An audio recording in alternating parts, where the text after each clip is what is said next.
नीतीश कुमार के मन के भी बात रह जाई, अब बदले में नीतीश कुमार के मट्टी भी पलित करवा दिया, पूरा प्लान बन गई रहे। एक तरफ जहां योगी आदित्यनाथ से ना आवे देवे के चाह के भी नीतीश कुमार ना रोक पौले, दोसर का तरफ चिराग पासवान के बाहर करके नीतीश कुमार अपना गोड़ में कुल्हाड़ी मार ले। ये बात नीतीश कुमार बुझ गई रहन, और बुझला के बाद 2020 के चुनाव परिणाम जब आयल तो नीतीश कुमार के बुझा गई कि का स्थिति भइल बा। कुमार के वोट मिल जाता और संगे संगे जीतन राम मांझी आ जाता रहे, मुकेश सहनी आ जाता रहे, और अगर आरजेडी भी आ जाता तो ये वोट बैंक सबसे बड़ा हो जाई। जौन की रुआ उत्तर प्रदेश के पहले एक प्रयोग रुआ देख चुकल बानी, खास करके पश्चिम बंगाल। नीतीश कुमार अपना दम पर अब चुनाव लड़ी है, कई गो लोग उनका साथे आ जाई। जब वो राष्ट्रीय जनता दल और भारतीय जनता पार्टी से अलग हुई है, ये बात रुआ लगे पहलू कह दिले बानी।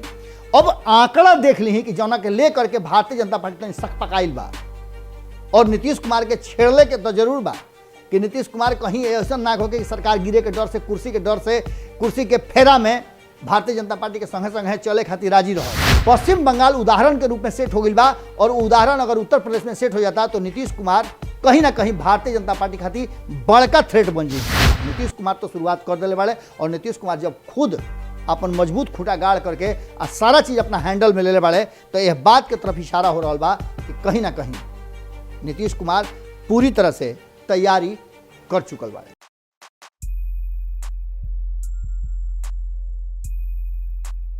फासला दरमिया अपना जन बढ़ाई, फासला दरमिया अपना जन बढ़ाई तनी सड़क आई, फासला दरमिया अपना जन बढ़ाई तनी सड़क आई।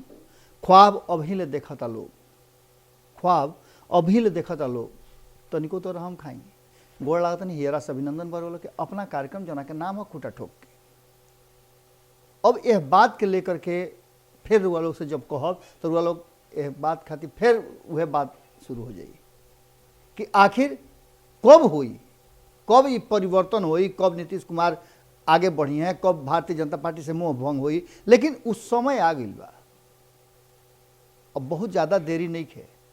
जना तरीका से नीतीश कुमार जी लगातार अपना पुरनका धर्रा पर लौट रहा बा, रोज नया नया देखत होगा कि उद्घाटन हो रहा बा, और एक साथ साथ जौन विषय बा बड़ा गंभीर बा। गंभीर ऐसे बा कि नीतीश कुमार जी के साख दाव पर बा, बट्टा लगे वाला स्थिति आ गई बा, और जना के चलते नीतीश कुमार जी के कुछ ना कुछ तो फैसला ले वहीं के पड़ी। अब ये फैसला के लेकर के नीतीश कुमार जी के लगे रास्ता कौन कौन बा और एकरा पीछे के रणनीति का बा, ये बहुत महत्वपूर्ण बा। लगातार वो लोग से बातचीत हो रहा बा, लेकिन आज नीतीश कुमार जी के भारतीय जनता पार्टी के छेड़ल बुझाता कि ढेर महंगा पड़े वाला बा। कारण कि देखिए नीतीश कुमार जी इस बात के इशारा पहलू से करता होता ना, लगभग 2 दशक से ज़्यादा के दोस्ती यारी हो गई भारतीय जनता पार्टी से। ओकरा बाद भी भारतीय जनता पार्टी जौना तरीका से पिछला 6-7 साल से नीतीश कुमार के साथ व्यवहार कर रहा बा, नीतीश कुमार कसहूँ ओकरा के कहीं तो एक तरह से आँख मूंद के बर्दाश्त करता। लेकिन एगो बड़ा बढ़िया कहावत बा भोजपुरी में कि लाजे छोड़स ना आशावादे, उहे वाला ही स्थिति बा। कहीं ना कहीं सत्ता के मुंह में नीतीश कुमार जी अंतिम सांस ले रहा बा, और भारतीय जनता पार्टी के साथ रह करके वह बात के महसूस कर गई बड़े कि कहीं ना कहीं अब उनका लगे रास्ता बहुत सीमित हो गई बा, संकुचित हो गई बा, जना में आगे बढ़ल बड़ा मुश्किल बा। दल बल के लेकर के नीतीश कुमार के चले के बाद ऐसे उनका बहुत फैलाव रास्ता चाहिए, और यह कारण बा कि नीतीश कुमार के बोलहटा के बाद भी नीतीश कुमार अब तक चुप्पी सधले बाड़े। यहाँ तक ले कि रुआ देखबे के नहीं कि भारतीय जनता पार्टी उसकावे खातिर एगो और काम कैलस कि उनकर सबसे करीबी जो रहन केसी त्यागी, जो उत्तर प्रदेश के प्रभार में रहन, उनका पुत्र के भारतीय जनता पार्टी अपना खेमा में शामिल कर लस। ओकरो पर नीतीश कुमार चुप्पी साध दिले। नीतीश कुमार जब तीसरा मोर्चा के कवायद में शुरू होकर के हरियाणा जाए खातिर चौटाला से मुलाकात करे खातिर तैयार रहन, दोनों घड़ी भारतीय जनता पार्टी कहलस कि ठीक होत नहीं है, और नीतीश कुमार अपन पैर पीछे घींच ले। लेकिन अब अतना उबिया गई बड़े कि अब नीतीश कुमार के फैसला ले वहीं के पड़ी। अब एक पीछे के रणनीति रुआ समझ ली, और अगर नीतीश कुमार गोड़ पीछे घींच लेता रहे भारतीय जनता पार्टी से फारका हो जाता रहे तो भारतीय जनता पार्टी के कितना कष्टदायक हुई, यह बात के रुआ सोचे के पड़ी। दूसरा तरफ ये भी बात रुआ ध्यान में रखे के पड़ी कि भारतीय जनता पार्टी के छोड़ला के बाद नीतीश कुमार खातिर कतना रास्ता खुल जाता। एक तरफ जहां राष्ट्रीय जनता दल पलक पावड़ा बिछा करके बैठल बा, दूसरा तरफ कांग्रेस पूरी तरह से तैयार बा। जीतन राम मांझी और मुकेश सहनी हर समय नीतीश कुमार जी के साथे खड़ा नजर आवता रहे। एक अलावे और बहुत सारा दल बा जौन की भारतीय जनता पार्टी से अलगे हो नीतीश कुमार के गोदी में उठा ली, जैसे पहले भी वही रहे। इस सब बात के लेकर के जहां मामला गड़बड़ा रहा बा, ओकरा पीछे और भी बहुत सारा बात पर वो लोग के 2-3 दिन से हम लगातार यह बात के बता रहा बानी। और खास करके जदयू के नेता लोग के जौन विचार बा और वर्तमान बदलल परिस्थिति बा जौन भारतीय जनता पार्टी का चाह रहा बा, इहो बात वो लोग के बताओनी। ये सब बात में एक बात तो पक्का नजर आता कि नीतीश कुमार जी और भारतीय जनता पार्टी में ई जौन माने लुका छिपी के खेल चल रहा बा, ई खेल उत्तर प्रदेश से पहले खुल जाई। ना खुली तो नीतीश कुमार जी के माने बरियार समझी के घाटा हुई। नीतीश कुमार जी अपने अगर अलग हो गए तो सम्मान बाची, अगर उनका के भारतीय जनता पार्टी कहीं बेदखल कैलस या बरियारी उनका के एनडीए से बाहर कैलस तो सोच ले कि का हुई। रुआ याद बुढ़े महाराष्ट्र में का भई रहे, आखिर उद्धव ठाकरे के फैसला करही के पड़ल। अब तक ले जो राजनीतिक इतिहास में ना भई रहे, खास करके उद्धव ठाकरे परिवार यह बात के संकल्प ले रहे कि वो सक्रिय राजनीति में कोनो पद ना ली, लेकिन लेवे के पड़ल, कारण की प्रतिष्ठा पर आ गई रहे। वैसे ही नीतीश कुमार के प्रतिष्ठा पर आ जाई तो नीतीश कुमार खातिर बड़ा मुश्किल हो जाई। ये चलते नीतीश कुमार उत्तर प्रदेश से पहले बिहार में कसहू चाहता रहे कि वो अपन काम कले से एकरा खातिर तैयारी कर चुकल बाड़े। एकरा पीछे के कुछ क्रोनोलॉजी बा जौन की रुआ देखब तो रुआ अपने आप कहे लगा कि हाँ ये तो बात पक्का रुआ कहनी है। देखी सबसे बड़का बात बा कि रुआ देख लो 2020 के चुनाव में नीतीश कुमार जी के कमजोर करे खातिर जौन पासा फेंक ले रहे भारतीय जनता पार्टी योगी नाम के, वो पासा नीतीश कुमार जी के बर्दाश्त ना रहे। जैसे ही 2020 के चुनाव के घोषणा भइल, सबसे ज़्यादा मजबूत और स्टार प्रचारक में नाम आई रहे योगी आदित्यनाथ के, जना खातिर नीतीश कुमार जी पहले ही से छान पघा तुरौले रहन कि भाई हो हम उनका संगे मंच साझा उजा ना करब आ ना उनका के बोलावो बिहार में, ना तो खेल गड़बड़ाई। गड़बड़ाते खेल रह गई। वो तो कहीं कि अंत समय में भारतीय जनता पार्टी चिराग पासवान के खोज खाज के ले आइलो। चिराग पासवान जो कहनी ना कि आन्हर का मांगे दुगो आँख, भारतीय जनता पार्टी खोजते रहे कि कैसे खेला होई, तब तक ले चिराग पासवान के नाम पर बम फोड़ दिले नीतीश कुमार कि उनका के एनडीए से बाहर रखो। और भारतीय जनता पार्टी के एकरा में फायदे बुझाई। चिराग पासवान तो कभू हमरा लेने आजी हैं, उनका लगे विकल्प कितना बा, लेकिन नीतीश कुमार के मन के भी बात रह जाई। अब बदले में नीतीश कुमार के मट्टी भी पलित करवा दिया, पूरा प्लान बन गई रहे। एक तरफ जहां योगी आदित्यनाथ से ना आवे देवे के चाह के भी नीतीश कुमार ना रोक पौले, दोसर का तरफ चिराग पासवान के बाहर करके नीतीश कुमार अपना गोड़ में कुल्हाड़ी मार ले। ये बात नीतीश कुमार बुझ गई रहन। और बुझला के बाद 2020 के चुनाव परिणाम जब आयल तो नीतीश कुमार के बुझा गई कि का स्थिति भइल बा।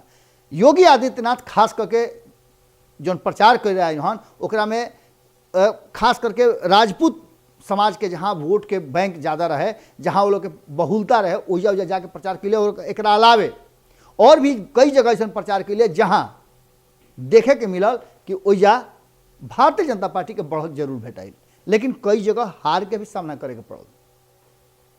अब ये सब बात के लेकर के वर्तमान जो भारतीय जनता पार्टी के जो स्ट्रक्चर बा, जना में वो पूरा बिहार के छोड़ के उत्तर प्रदेश के तैयारी करता, जना के लेके नीतीश कुमार जी लगातार कहते रहे कि अगर बिहार पिछड़ा बा तो ओकरा के समर्थन कहानी को करत, ओकरा के विशेष राज्य के दर्जा कहानी। इस सब बात आगे बढ़ करके एक बात निश्चित रूप से समझ ली कि बिहार से सटल जो उत्तर प्रदेश के क्षेत्र बा, खास करके भोजपुरी भाषा भाषी क्षेत्र बा।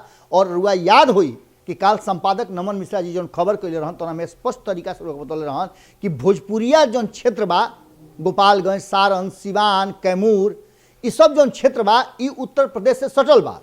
और यही क्षेत्र के रुआ देखले होगा कि जिलाध्यक्ष के बदली भइल बा। एक मतलब रुआ समझता नहीं का बा कि यानी नीतीश कुमार अपन तैयारी शुरू कर चुकल बाड़े।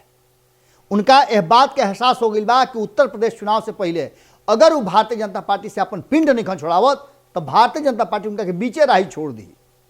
5 साल के कार्यकाल पूरा ना हुई आ तब लो दही हो जाए।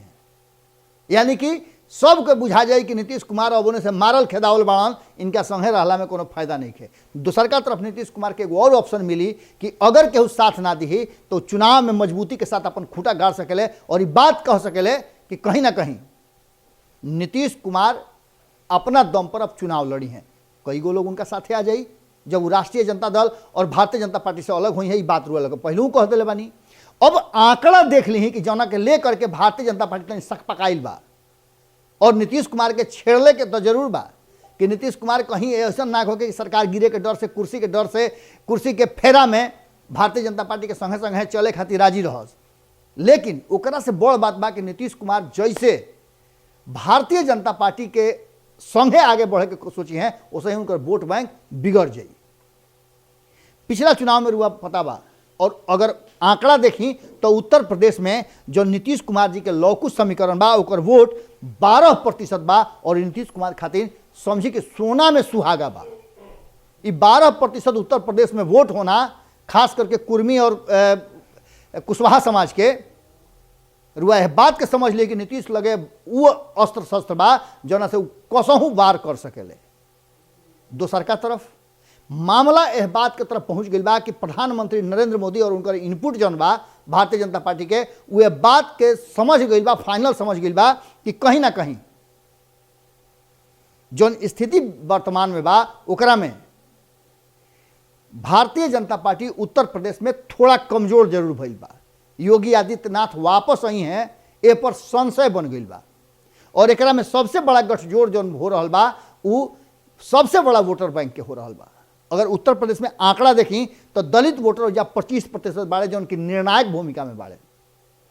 दलित वोटर के रुआ समझी कि कैसे ओकरा के अलग अलग खेमा में बांटे के कोशिश हो रहा बा। एक तरफ मायावती के खड़ा करके कहल जा रहा बा कि बी टीम बन करके करतारी अपन काम, तो दलित वोटर के मान तनी कि अगर 10% वोट काट देता रही तो 15% वोट केकरा खाता में जाई। ये बात के रुआ समझता नहीं।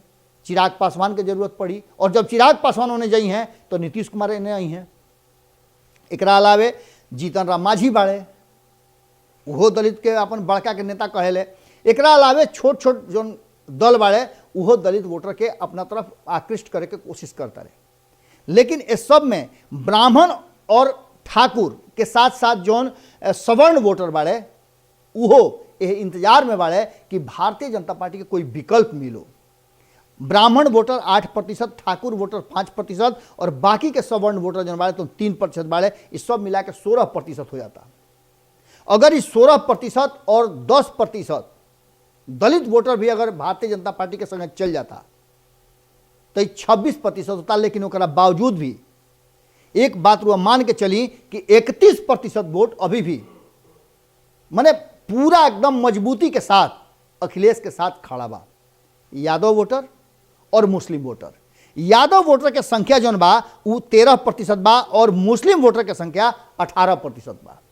ये विशुद्ध रूप से अगर बिहार में परिवर्तन हो जाता और नीतीश कुमार खेमा बदल देता रहे तो वह ये बात समझ ली कि अगर 31% में से 10% वोट अगर ना भी मिली तो 21% वोट मिली और लौकुश अगर इनमें जुड़ जाता तो लौकुश के जो वोट बा 12%, उनमें से अगर 10% भी वोट मिल जाता तो 31% के 31% कामयाब रहता।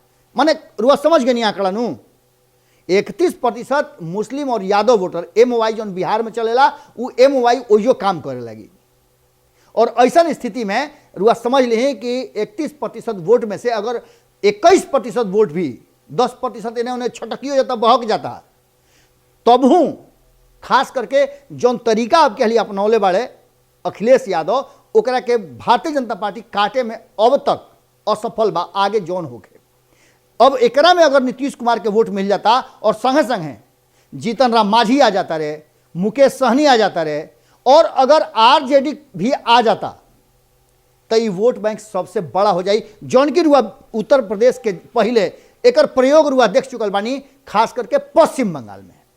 पश्चिम बंगाल में भी ओवैसी आई रहन और खास करके मुस्लिम वोटर के बीच में जौन वोट के डाइवर्जन होके ओकरा खातिर भारतीय जनता पार्टी कहल जा रहा बा कि दोसरका सी टीम बना करके ओवैसी के वजह उतारल चाहता।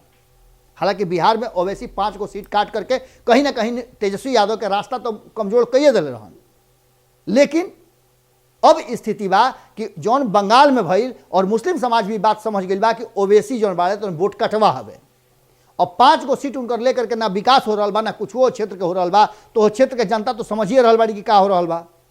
अगला हाली अगर वो ओवैसी जात भी बाड़े तो उनका के वोट देवे खातिर जनता एक हाली जरूर सोची। तो ऐसा स्थिति में पश्चिम बंगाल उदाहरण के रूप में सेट हो गई बा और उदाहरण अगर उत्तर प्रदेश में सेट हो जाता तो नीतीश कुमार कहीं ना कहीं भारतीय जनता पार्टी खातिर बड़का थ्रेट बन जाई हैं। नीतीश के छेड़ल यही चलते रुआ से कहतनी कि भारतीय जनता पार्टी पर बड़ा भारी पड़ गई और उत्तर प्रदेश से पहले बिहार के बारी निश्चित रूप से आ जाई, एमें कोनो दू राय नहीं है। जौन स्थिति वर्तमान में बा तो में रुआ सुन रहा बानी कि कैसे भारतीय जनता पार्टी के विरुद्ध जदयू के भीतर ज्वालामुखी फूट रहा बा। अभी कहियो विस्फोट कर सकेला, धधकत तो भीतरे बढ़ले बा, बस खाली ओकरा में सुनगे के जरूरत पड़ुए और इस सुनुक कहियो सकेला। नीतीश कुमार तो शुरुआत कर दिले बाड़े और नीतीश कुमार जब खुद अपन मजबूत खूटा गाड़ करके आ सारा चीज़ अपना हैंडल में ले बाड़े तो यह बात के तरफ इशारा हो रहा बा कि कहीं ना कहीं नीतीश कुमार पूरी तरह से तैयारी कर चुकल बाड़े। अब वो तैयारी में देखे वाला बात ही हुई कि भारतीय जनता पार्टी नीतीश कुमार के अपना साथे रखे में कितना सफल होता। वर्तमान परिस्थिति में जौन तरीका से नीतीश कुमार और भारतीय जनता पार्टी के संबंध में बिखराव आ गई बा, ये बुझात नहीं है कि पैचअप होई, यानी कि तलाक होना निश्चित लागता और एकरा खातिर बस एक दिन कोर्ट में दोनों के शामिल होके के बाद खड़ा होके के बाद जनता के अदालत में फैसला तो पहले ही हो गई रहे। 2015 में बिहार के जनता भारतीय जनता पार्टी के सत्ता से बेदखल कर दिल रहे, लेकिन नीतीश कुमार दोबारा वापस ले रहन। अब संभावना यह बुझाता कि नीतीश कुमार जो गलती 2017 में कैले रहन उ के फिर से वापस करे के और बिहार के जनता के राह देवे के तैयारी कर रहा बाड़े। अगर ऐसा भइल तो मान के चली कि उत्तर प्रदेश में भारतीय जनता पार्टी के राह रोके में कहीं ना कहीं नीतीश कुमार मजबूती के साथ वो जो नया गठबंधन बनी ओकरा खातिर तैयार रही हैं। आज के खूटा ठोक में रुआ लोग से एजिए विदा ले, बाकी खबर रुआ लोग देखते रहत बानी। एक अलावे रुआ लोग से निहोरा बा कि खूटा ठोक के जो दुलार प्यार देतनी ओकरा के देत रही सब है।